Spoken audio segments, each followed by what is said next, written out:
எங்கேயோ நடக்கக்கூடிய பல செய்திகளை பற்றி நம்ம பேசுவோம். நம்ம ஊர்லேயே நடக்கக்கூடிய செய்திகளை பேசுவோமான்னு கேட்டால், பேசுனா எதுக்குப்பா வீணான சண்டை சச்சரவு, அந்த கட்சிக்காரனுக்கு பிடிக்காது, இந்த மதத்துக்காரனுக்கு பிடிக்காது, நம்ம சாதிக்காரனுக்கு பிடிக்காது அப்படின்னு சொல்லி நம்ம ஒவ்வொரு செய்தியும் கொஞ்சமாக என்ன செஞ்சுட்டு போவோம். என்றைக்குமே நடக்கிறது தானே அப்படின்னு சொல்லி ஒன்று அதை விட்டுட்டு போயிடுவோம்.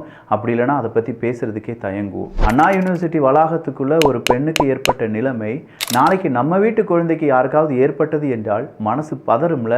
அப்படி பதறாமல் இருப்பதற்கு நம்ம என்ன செய்யணும்? இன்னைக்கு நடக்கக்கூடிய குற்றங்களை எதிர்த்து கேள்வி கேட்கணும். அப்படி இல்லைனா இந்த குற்றங்களை பற்றி விவாதியுங்கள் அப்படின்னு சொல்லி ஊடகத்துக்கு ப்ரெஷர் கொடுக்கணும்.